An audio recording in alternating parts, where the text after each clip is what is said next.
문재인 대통령이 오늘 강경화 외교부 장관을 공식 임명했습니다. 야당이 더 이상의 협치는 없다며 강하게 반발하면서 전국이 급속도로 얼어붙을 전망입니다. 최창렬 용인대 교수, 그리고 장성호 건국대 행정대학원장과 함께 자세한 얘기 나눠보겠습니다. 두 분 어서 오십시오. 안녕하세요. 네, 안녕하세요. 네, 안녕하십니까. 네, 먼저 오늘 오후 2시에 문재인 대통령이 강경화 외교부 장관을 임명을 했습니다. 일단 영상을 직접 한번 보시면서 잠시 얘기를 좀 나눠보도록 하겠습니다. 네, 오늘 오후 2시에 있었던 이 청와대 본관 충무실의 모습입니다. 문재인 대통령이 오늘 강경화 외교부 장관 후보자를 공식 임명하고 임명장을 수여했는데요. 지금 전해진 발언으로는 문 대통령이 이 강경화 외교장관을 임명하면서 인사청문 보고서가 채택이 되지 않은 채 임명해서 유감이다. 그리고 한미 정상회담과 G20 정상회의 준비 등을 더 이상 지체할 수 없다. 이 때문에 이 강경화 외교장관을 임명하게 됐다, 이렇게 밝혔습니다. 강경화 외교장관은 외교안보 상황이 엄중하기 때문에 최선을 다할 것이다. 그리고 이 외교부의 문화를 바꿀 것이라고도 얘기했는데요. 외교부의 인력 증원이 절실하다, 이런 얘기를 하기도 했습니다. 또 문재인 대통령 안경환 법무부 장관 후보자 사퇴에 대한 언급도 했는데요. 이 법무부와 검찰의 개혁은 국민적 요구이다. 그리고 이 검찰은 정권에 줄서기를 했던 극소수의 정치 검사가 문제이다. 법무부는 탈검찰화해야 한다. 안경환 법무장관 후보자의 사퇴가 안타깝다. 이런 내용의 발언들을 하기도 했습니다. 잠시 후에 영상이 준비되는 대로 문재인 대통령의 이야기 직접 들어보도록 하겠습니다. 이 대담을 시작해 볼 텐데요. 먼저 최 교수님, 네. 이 문재인 대통령이 오늘 이 강경화 외교부 장관 임명을 강행을 했습니다. 이 배경은 어떻게 봐야 할까요? 어차피 예정된 수순이었다라고 생각합니다. 그저께였나요? 문재인 대통령이 이제 국민의 판단에 따르겠다, 이런 이제 말씀을 하셨잖아요. 네. 근데 뭐 어쨌든 그 부분은 강경화 후보자를 임명하겠다라는 의지로 읽혀졌던 것이고, 또 이제 강경화 후보자에 대한 그 적격 여론이 좀 더 높았던 것 같아요. 아마 그 부분이 이제 국민적 판단에 따르겠다라는 언급으로 이어진 것 같고, 예정됐던 대로 이제 전망됐던 대로 이제 오늘 임명을 했습니다. 이제 네. 문제는 김상조 공정거래위원장 임명하고 난 다음에 강경화 후보자에 대해서, 이제 강경화 장관이죠. 강경화 장관에 대해서 야3당이 상당히 좀 오히려 김상조 후보자 시절 때보다도 더욱더 좀 극심하게 반대했던 것 좀 같아요. 국민의당 네. 입장에서. 뭐 자유한국당이나 바른정당은 뭐 제외하더라도 말이죠. 따라서 지금 이제 안경환 후보자가 사퇴했습니다만, 강경화 장관을 임명함으로써 야3당과의 이 강대강 대립 구도는 적어도 뭐 단기적으로는 불가피하지 않겠는가, 이렇게 보여지고, 그럼에도 불구하고 지금 아까 말씀처럼 한미 정상회담 앞두고 마냥 지체할 수도 없는 상황인 것 같고, 또 이제 외무고시 출신이 아닌 부분에 상당한 상식적 의미가 있는 거잖아요. 또 여성이라는 점, 이런 것들 때문에 야3당의 극심한 반대에도 불구하고 문재인 대통령으로서는 임명할 수밖에 없었다라고 생각이 듭니다. 일정 부분. 네. 예. 최 교수님께서 이 배경을 말씀해 주셨는데, 지금 이 문재인 대통령의 발언 영상이 지금 준비가 돼 있습니다. 직접 한번 들어보시고 대담 이어가도록 하겠습니다. 국회에서 인사청문 경과 보고서가 되지 않은 상태에서 임명을 하게 돼서 좀 유감입니다. 지금 우리 상황이 뭐 한미 정상회담이 코앞에 닥쳐왔고, 또 바로 이어서 G20 회의가 있는데, G20 회의 전으로도 또 여러 정상들과 회담이 쭉 연쇄적으로 하게 되기 때문에 외교부 장관 자리를 더 이렇게 비워둘 수가 없는 그런 상황입니다. 이제 우리 외교도 한편으로는 이 4대국 외교를 넘어서 EU라든지 아시안 국가들이라든지 아프리카까지도 외교를 좀 다변화하고 넓힐 필요가 있을 거라 생각되고요. 저는 뭐 이제 좀 대사들 임명도 이제는 좀 더 폭넓게 개방해서 뭐 민간 전문가들 또는 뭐 비외국고시 출신자들 또 여성들 이렇게 좀 다하게 이렇게 넓히면 우리가 더 빠르게 발전할 수 있지 않을까, 그렇게 생각을 합니다. 그런데 대통령과 야당 간의 인사관 생각이 다르다 그래서 그것을 마치 무슨 선전포고라든지 또는 무슨 강행이라든지 그러면 또 뭐 이제는 또 협치는 또 더 이상 못하든지, 마치 대통령과 야당 간의 인사를 놓고 승부를 겨루는 것처럼 또는 전쟁을 벌이는 것처럼 그렇게 표현들 하는 것은 참으로 감당하지 못하다고 생각하거든요. 그 법무부 장관 인사도 이제 어려움을 겪고 있는데 지금 이 법무부와 어떤 검찰의 개혁 그것은 뭐 국민적인 요구거든요. 어쨌든 한편으로는 우리가 그런 목표 의식을 너무 앞서다 보니까 약간 좀 이런 검증에 약간 안이해졌던 거 아닌가라는. 네, 문재인 대통령의 발언을 직접 들어보셨습니다. 약 오늘 12분가량 얘기를 한 것으로 전해지고 있는데요. 저희가 축약해서 약 2분 정도로 보여드렸습니다만 문재인 대통령이 상당히 많은 발언을 내놨습니다. 일단 장 교수님, 지금 문재인 대통령 발언은 어떻게 좀 보셨습니까? 핵심은 그거 같습니다. 여론을 기점으로 해서 여론 정치를 하겠다. 국민의 여론이 84%라는 것은 그것을 강경화 후보자를 임명해도 된다는 그런 어떤 합리적인 어떤 데이터로 지금 대비를 했는데 그러면 120석의 민주당과 나머지 야 3당이 반대하고 있는 한 180석 정도의 의석 이것은 그러면 국민의 뜻이 아닌지 저는 이 국면이 상당히 우려스럽다고 봅니다. 대통령 입장에서는 임명할 수가 있겠지만 그리고 청와대에서 애초에 얘기할 때 인사청문은 참고사항이라고 이런 얘기를 한 것은 저는 상당히 부적절한 어떤 모습이었다 이렇게 저는 판단을 합니다. 네. 그렇기 때문에 지금은 마주오는 두 기차가 충돌하는 그런 직면에 이미 와 있다. 정치라는 것은 혼란을 질서로서 서로 조화롭게 해서 국민을 편안하게 하는 것인데 그것은 그 만나는 지점이 저는 의회에서 여당과 야당이 서로 합의의 정신을 이루는 것 아니겠습니까? 여당과 야당의 일단은 합의의 정신이 저는 어떤 깨졌다 이런 식으로 보고 그런 다음에 여당과 야당이 합의의 정신이 깨지면 이것이 다이렉트로 가는 것이 직접적으로 영향을 미치는 것이 국정을 운영하는 행정부 아니겠습니까? 그러나 지금의 상황은 민주당과 한국당이라든가 야3당이 부딪히는 것이 아니고 야3당과 청와대가 직접 부딪히는 이런 기이한 현상이 지금 나타나고 있다. 그러면 이것이 끝이 어딜까? 저는 강경화 장관이 임명하는 데는 물론 여러 가지 큰 장점이 있지만 그러나 야3당이 국민의 대표기관으로서 이것을 반대하는 것도 대통령, 임명권자로서는 상당히 귀를 기울일 필요가 있었는데 대통령이 임명할 수 있다는 그런 권한으로 이것을 임명을 했기 때문에 이제는 이거에 대한 정치적 후폭풍은 민주당이 질 것도 아니고 문재인 대통령이 이거에 대해서 모든 것을 전면적으로 대통령께서 직접적으로 이거에 대해서 컨트롤할 수 있는 그렇게 대통령이 너무 앞으로 나가 있다는 겁니다. 그런 상황에서 앞으로 이 사태가 어떻게 흘러갈지는 모르지만 결국은 개혁입법이라든가 추경이라든가 그리고 정부조직법 이런 것들은 결국은 의회에서 여야당이 선진화법의 정신에 따라서 합의해야 되는 것 아니겠습니까? 그러나 이 합의의 정신은 이미 실종됐고 앞으로는 여야의 과거에 우리가 봐왔던 여야의 극한적인 투쟁 이런 모습만 앞으로 남아있을 가능성이 상당히 크기 때문에 국민들은 그래도 새로운 정권이 출범하면 정말 멋있는 개혁을 하고 그런 줄 알았는데 이것이 여야 격돌이 되는 그런 모습을 앞으로 자주 볼 수 있기 때문에 상당히 저는 이 국민이 우려스럽다 그렇게 봅니다. 여야 간 극한 대립이 예상된다 이렇게 얘기를 해주셨는데 이 사실상 야당이 이제 강하게 반발하면서 일자리 추경안 처리라든가 아무래도 정부조직법 처리도 역시 앞으로 이제 험로가 예상되지 않습니까? 그런 상황이 예상되는데도 불구하고 이 강경화 외교부 장관 임명을 강행한 배경은 좀 어떻게 봐야 될까요? 제가 아까 잠깐 말씀드렸습니다만 지금 이제 문재인 정부로서는 강경화 장관을 임명 안 하게 되면은 안경환 후보자의 낙마 이후에 그 이후에 지금 청문회가 계속 이제 연이어 예정돼 있잖아요. 지금 이 상황 속에서 어려움을 타개하기 어렵다라는 그런 판단이 있었다라고 보여지고요. 또 하나는 강경화 후보자 강경화 장관은 여성이라는 점과 아까 문재인 대통령의 언급도 지금 방금 얘기하셨잖아요. 외무고시 중심의 폐쇄적 구조를 벗어나야 된다 이런 얘기를 지금 대통령이 언급을 했습니다.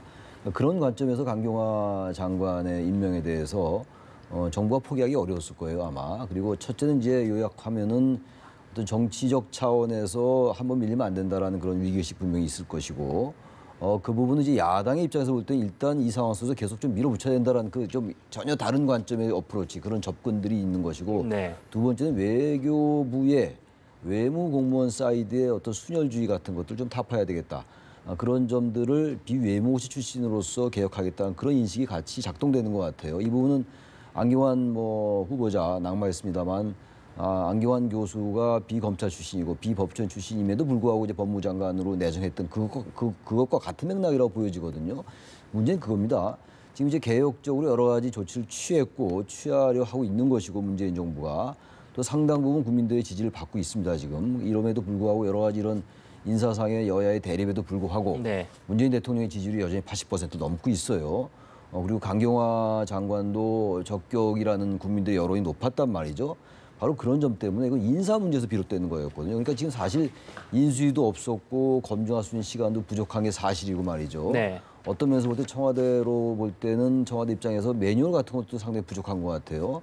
그러면서 여러 가지 의혹이 제기되고 있으니까 야당으로서는 또 이런 부분들에 대해서 공세적으로 나올 수밖에 없는 게 또 당연한 이치예요. 사실 야권으로서는. 근데 이런 부분들을 지나치게 야권이 지금 이게 너무 밀어붙이는 듯한 그런 인상도 좀 있어요. 여러 가지 의혹들이 후보자들에게 제기돼 있다 하더라도요. 그러다 보니까 이것이 이제 추경이라든지 정부 조직법과 연계시키려는 이런 움직임도 좀 있단 말이죠. 지금 아직 완전히 단정할 수는 없겠습니다만 이런 모습들은 바람직하지 않은 것 같아요. 아직 이제 한 달 좀 남짓했거든요.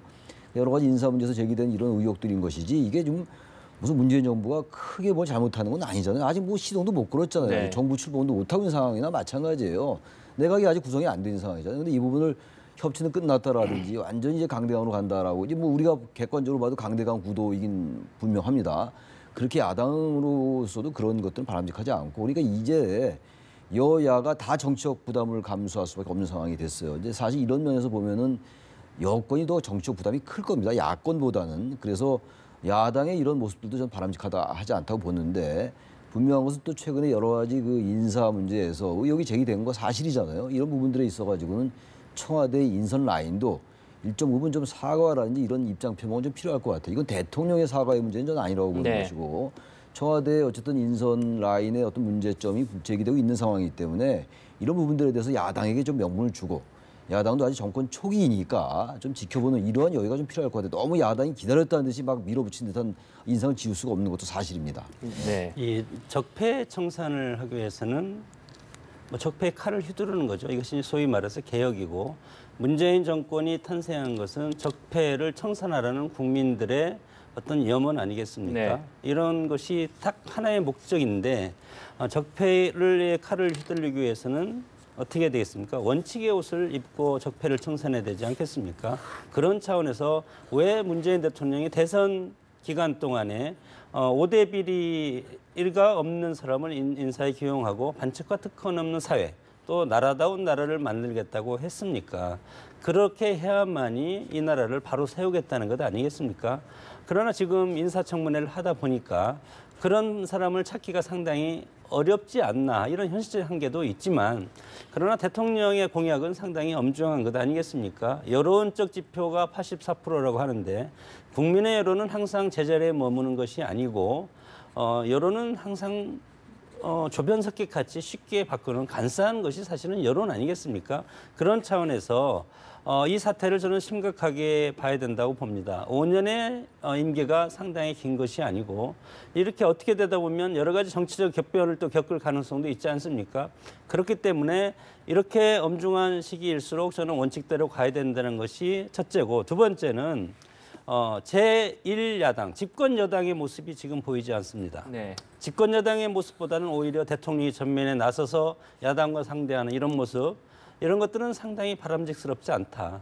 애초에 대통령께서 총리 내정자나 국정원장 내정자를 비서실장 내정자를 직접 청와대에서 나와서 소개를 처음에 했는데 그런 것들도 저는 상당히 위험스러운 모습이라고 방송에 나와서 말씀을 드렸고 대통령이 나가는 것은 정말 잘 선택을 해서 나가셔야 되고 그때 대통령께서 그랬습니다. 앞으로 중요한 일이 있을 때마다 국민들한테 인사도 설명하고 국가의 정책도 설명을 하겠다. 그러나 인사 난맥상이 지금 벌어지면서 대통령께서 나오지 못하고 있지 않습니까? 이런 것들을 제1 집권 여당이 해야 될 겁니다. 그러니까 집권 여당과 야당의 관계가 지금 사라지고 야당의 어떤 극한적인 모습과 대통령이 지금 맞부딪히는 이런 모습은 삼권 분립의 그런 모습도 지금 깨지는 그런 모습을 보이기 때문에 절차적 민주주의의 어떤 위기가 올 수도 있다. 그렇게 저는 아주 우려스러운 모습으로 봅니다.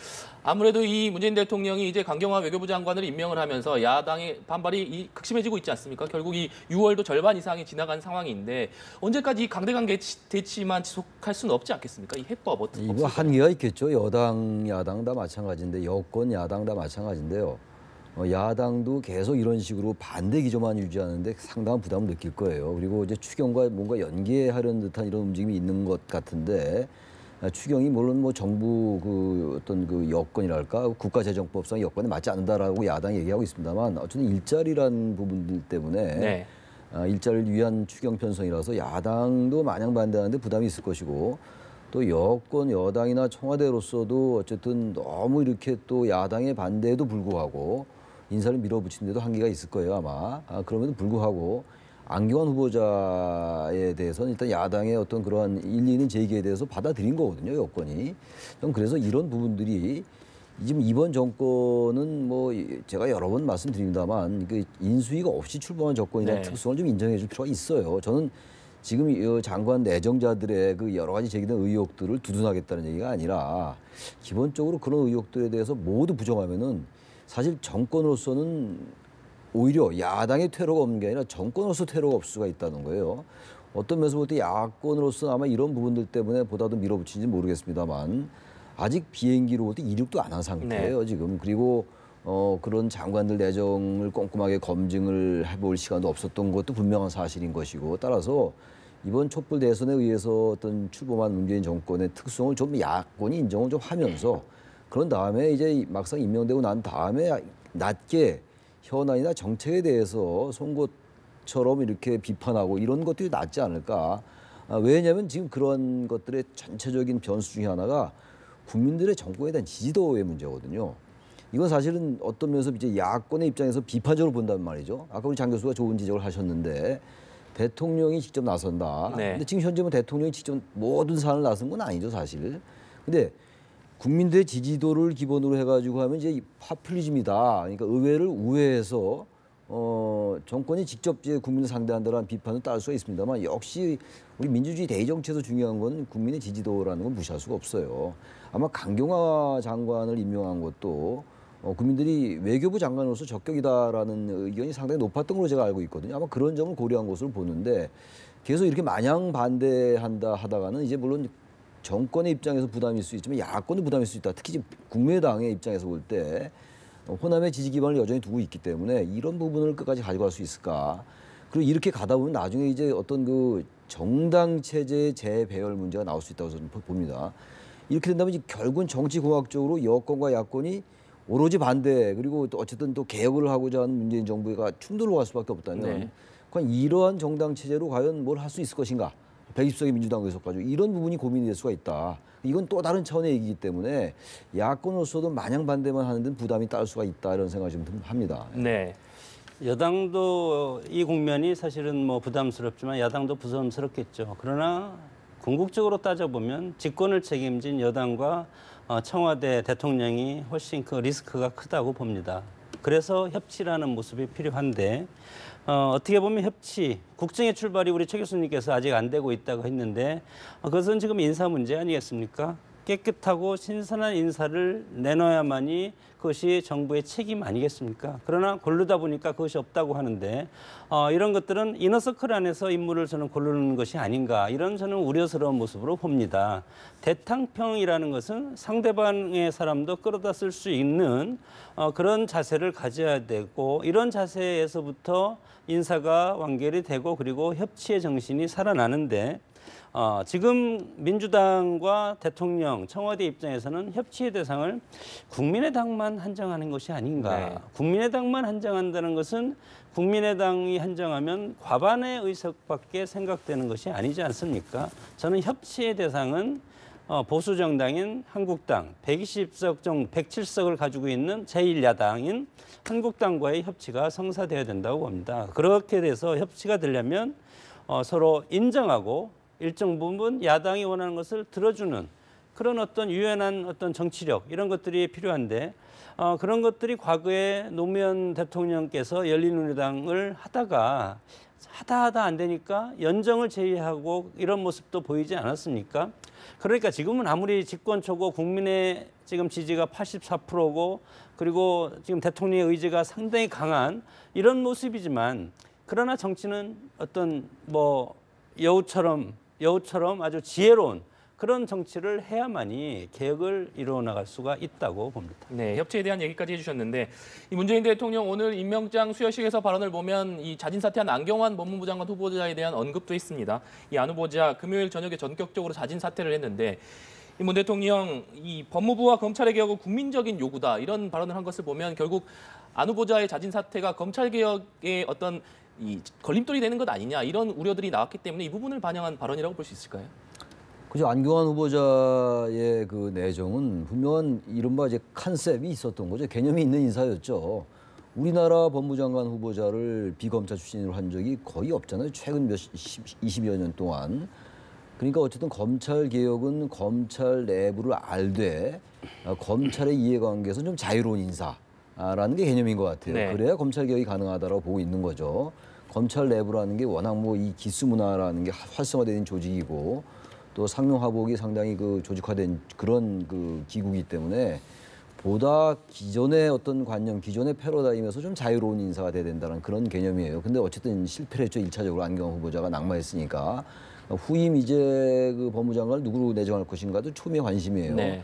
그 부분은 이제 민정수석으로 조국 교수를 임명한 것과 같은 맥락이란 말이죠. 아마 문재인 정부의 그러한 기조는 좀 변하지 아니라고 봐요. 변해서도 안 된다고 생각하는 것이고 바로 그 부분이 이제 강경환 장관을 외교장관으로 임명한 여러 반대도 무릅쓰고 그 맥락과도 상통하는 거거든요. 따라서 이제 뭐 빨리 법무장관도 빨리 내정을 해야 되겠죠. 그래서 검찰을 알면서 그리고 어떤 검찰을 개혁할 수 있는 검찰의 기존의 여러 가지 이해관계에서 자유로울 수 있는 이런 인사가 돼야 되는 건데 문제는 아까 우리 장 교수님 잘 얘기한 것처럼 과연 이대로 어떻게 할 것인가의 문제예요. 아까 앵커께서 지적하신 바와 같이 문제는 어쨌든 뭔가 개혁을 해야 되는데 굉장히 다급해요. 여러 가지로.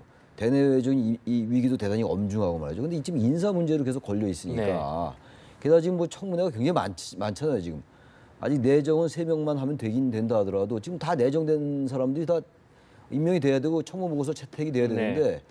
청문 보고가 채택이 안 되더라도 임명할 수 있어요. 근데 지금 야권은 청문 보고서 채택에 잘 응하지 않을 태세들이에요. 지금 얘기 나오는 여러 가지 후보자들에 대해서도 계속 문제를 제기하고 있잖아요. 네. 조대호 후보자도 그렇고 김상곤 부총리 후보자도 그렇고 말이죠.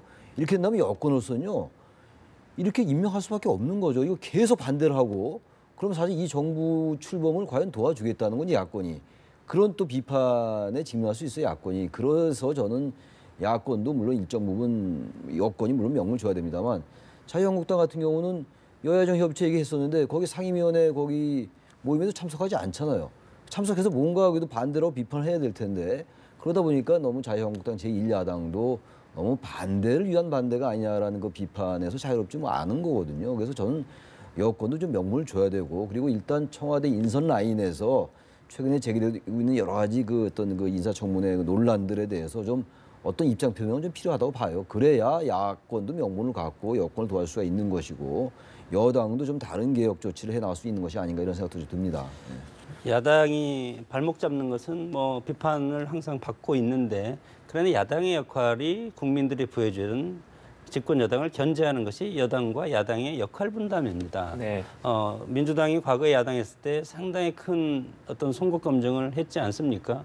이런 문제가 있는데 5대 비리와 관련된 것이 나와 있고 언론에서 보도하고 있는데 야당에서 이것에 대해서 문제 없다고 그냥 채택해주고 지지해주고 하면은 차라리 야당은 없애는 것이 낫지 않겠습니까? 그래서 지금 국회가 앞으로 정당이 20년 뒤면 없어진다는 것 아니겠습니까? 그것은 어떤 언론이라든가 네. NGO라든가 이런 데서 훨씬 더 야당보다 더 어떻게 역할을 잘한다는 겁니다. 그런 상황에서 야당이 무조건 이거에 대해서 그냥 정부 여당이 내놓았을 때 문제가 없다고 덮어주고 이렇게 하면서는 이것은 의회 제도가 실종되고 의회가 저는 망하는 길이라고 생각합니다. 그래서 문제를 제기한 쪽에서 대통령께서 인사권자이기 때문에 인사를 내정할 때 청와대 시스템에서 정말 최소한도로 이거에 대해서는 야당도 이거에 대해서는 흡족히 받아들일 수가 있겠다. 이런 사람을 찾아내는 거죠. 네. 그렇게 하지 않으면 그 자리에 왜 있습니까? 네. 그런 것이 중요하다고 봅니다. 적합한 인재를 찾아야 된다는 말씀을 해주셨는데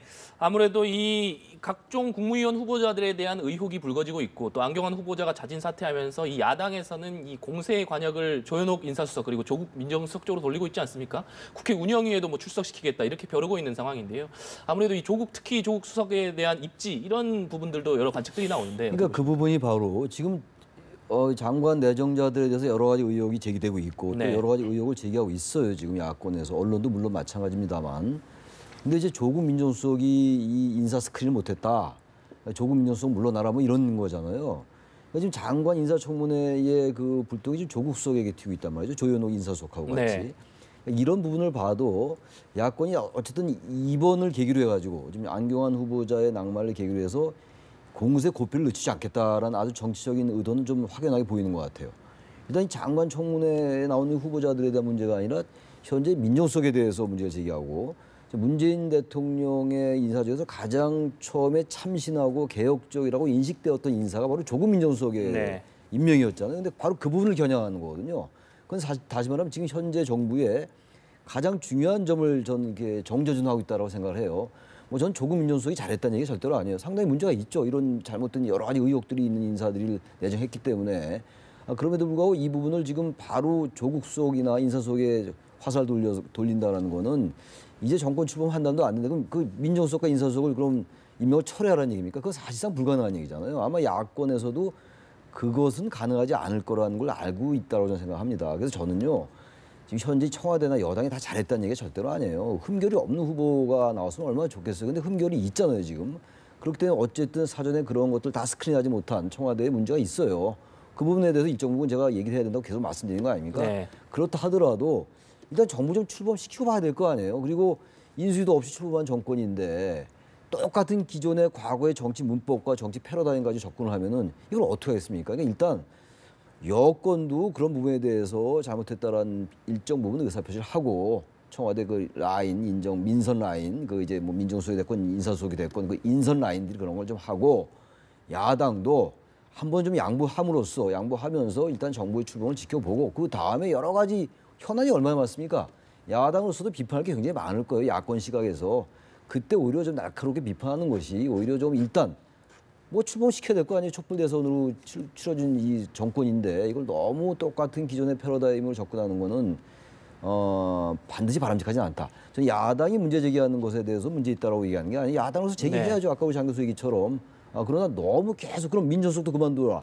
인사수석도 다 그만둬라. 장관 아무도 임명하지 마라. 그럼 어떻게 합니까? 이 대선 치러지고 가지고 그야말로 준비 없이 치러진 대선인데.